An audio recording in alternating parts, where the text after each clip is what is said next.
भाजपा ने निकाला आक्रोश मार्च। हेमंत सरकार की नीतियों पर किया विरोध। शनिवार को सतबरवा मंडल के भाजपा कार्यकर्ताओं द्वारा सरकार की नीतियों और भ्रष्टाचार के खिलाफ आक्रोश मार्च निकाला गया, जिसमें भाजपा के वरिष्ठ नेता प्रेम सिंह तथा केंद्रीय कार्य समिति सदस्य सह संगठन प्रभारी दुर्गा प्रसाद जौहरी ने भाग लिया। मार्च का नेतृत्व भाजपा मंडल अध्यक्ष विजय पाठक ने किया। इस आक्रोश मार्च में पलामू सांसद प्रतिनिधि मनीष कुमार, चतरा सांसद प्रतिनिधि सोनू सिकंदर के साथ कई मुख्य लोगों ने भाग लिया। कार्यक्रम की शुरुआत मेला टांड काली मंदिर से शुरू हुई, जो प्रखंड कार्यालय पर समाप्त हुई, जिसमें कार्यकर्ताओं ने पैदल मार्च करते हुए नारे लगाए। इस दौरान लोग हाथों में तख्तियां लिए हुए थे, झारखंड सरकार के विरोध का नारा लगा रहे थे। बता दें, दर्जनों भाजपा कार्यकर्ताओं ने इस आक्रोश मार्च में भाग लिया। आज सतबरवा मंडल में इसको हटाइए, तो हथवा नीचे भारतीय कीजिए जनता ना। पार्टी की ओर से एक जन आक्रोश रैली का आयोजन कर हम यह दर्शाना चाहते हैं कि विगत 2019 में पिछले विधानसभा के चुनाव के बाद आज लगभग 3 वर्ष बीत चुके और इस 3 वर्ष की अवधि में भारतीय जनता पार्टी ने हेमंत सरकार को यह अवसर दिया था कि इस राज्य के विकास में आप गति दें, हम आपका साथ देंगे।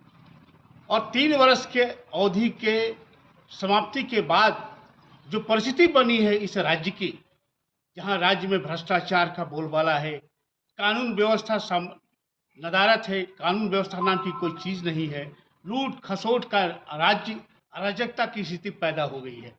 बाध्य होकर भारतीय जनता पार्टी ने इस सरकार को उखाड़ फेंकने का आह्वान किया, क्योंकि यह सरकार यदि इस राज्य में रहेगी तो इस राज्य की उन्नति कभी नहीं हो सकती, विकास नहीं हो सकती।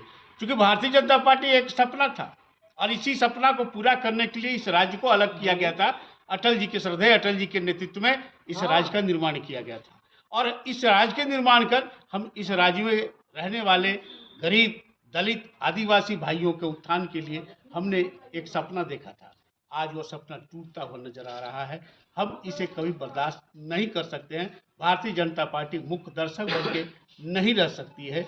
इसलिए जो पिछले रघुवर दास की सरकार में जो योजनाएं विकास की गति की रफ्तार पकड़ी थी, जहां उग्रवाद समाप्ति की ओर था, आज न विकास की किरणें कहीं दिखाई दे रही है। सारे विकास कार्य ठप कर दिए गए, सारे आज फिर से उग्रवाद सर उठाकर बोलने लगे। इस ऐसी हालत में भारतीय जनता पार्टी को बाध्य होकर यहाँ की जनता को, यहाँ की जनहित की समस्याओं को लेकर आम आंदोलन छेड़ने के लिए बाध्य होना पड़ा है। और यह हम भरोसा दिलाते हैं झारखंड के लोगों को कि जब तक भारतीय जनता पार्टी इस राज्य में, इस देश में स्थापित है, तब तक इस देश के नागरिकों की सुरक्षा करना, नागरिकों के प्रति जवाबदेही लेना हमारा परम धर्म है, कर्तव्य है। हम इस धर्म को अच्छी तरह से निभाएंगे और इस सरकार को हम चेतावनी देना चाहते हैं। आज परिस्थिति क्या बनी है? हेमंत सरकार, अब हेमंत मुख्यमंत्री है और मुख्यमंत्री के रहते वो जेल जाने की ओर। पहला बार ऐसा अवसर आ रहा है कि जब 2 मुख्यमंत्रियों के कार्यकाल में भ्रष्टाचार की बोलबाला रही है। मधु कोड़ा की सरकार में भी कांग्रेस समर्थन देकर जिस तरह से इस राज्य को लूटा था और एक इतिहास बनाया था कि मधु कोड़ा बरसों बरस जेल में रहे थे। आज फिर से कांग्रेस के समर्थन से हेमंत सरकार जो परिस्थिति पैदा किया है, जिस तरह से खनिज लीज संपदा, बालू, आज जिस तरह से घोटालों का पर्दाफाश हो रहे हैं, आज वो परिस्थिति दिखाई दे रही है। याद होगा 15 अगस्त को लाल किले के प्राचीर से प्रधानमंत्री माननीय नरेंद्र मोदी जी ने आह्वान किया था देशवासियों से कि हम भ्रष्टाचार के खिलाफ लड़ाई लड़ने वाले हैं, आप हमारा साथ दो। आज मोदी जी का विरोध क्यों किया जाता है? यही कारण है कि मोदी जी आज भ्रष्टाचार पर अंकुश लगाने के लिए पिंग पड़े। उन्होंने नारा दिया था कि हम खाएंगे न खाने देंगे। आज जो लोग लूट करके, जो नेता, जो अफसर इस राज्य को खोखला करने की कोशिश कर रहे थे, आज देखिए जहां भी पकड़े जा रहे हैं, रुपया को ढेर दिखाई देता है। वैसा ढेर कि जैसे किसानों के खलिहान में धान की ढेरी लगी होती है, उस तरह से आज रुपयों का बंडलों का ढेर नजर आ रहा है। आज अधिकारी भी जेल में जा रहे हैं, नेता जेल में जा रहे हैं।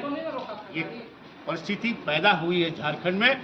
भारतीय जनता पार्टी कभी भी इस अवसर को ऐसी हालात पैदा नहीं होने देगी कि यह राज्य खोखला हो जाए। यह राज्य को हम निर्माण किए हैं, इस राज्य के लिए हम लड़े हैं, इस राज्य के लिए हम एक खून पसीना करके इस राज्य को हम बनाएंगे। हम रघुवर दास की सरकार में जिस तरह से विकास की योजनाएं गति दी थी, आम सड़कें, पुल पुलिया, सिंचाई की व्यवस्था की आई थी, कोरोना काल में जिस तरह से हमने कोरोना के से लोगों को बचाया था, आज गरीब पिछड़ा को हम जिस तरह से फ्री अनाज 5 किलो अनाज 35 किलो अनाज 1 रुपये में देते हैं, आम गरीब को हम जिंदा रखने का काम किया था। आज वो सारी योजनाएं में कहीं न सब जगह भ्रष्टाचार का बोलबाला हो गया। हमने पंचायती राज की व्यवस्था बनाई थी, इसीलिए कि शक्ति का भी विकेंद्रीकरण हो, सत्ता का विकेंद्रीकरण हो, ताकि लोग अपने से अपना निर्माण कर सकें। ऐसी परिस्थिति में हम आज एक बात कहना चाहते हैं कि भारतीय जनता पार्टी आज आह्वान कर रही है आम झारखंड वासियों के, आप तैयार है, आने वाले दिन आपके लिए चुनौती का दिन होगा। वर्ष 2024 का चुनाव होने वाला है लोकसभा का। आप एक बार फिर से नरेंद्र मोदी जी के हाथों को मजबूत करें और ऐसी निकम्मी राज्य सरकार को हटाने में आप हमारा सहयोग करें। यही आह्वान करते हुए हम अपनी बातों को समाप्त करते हैं।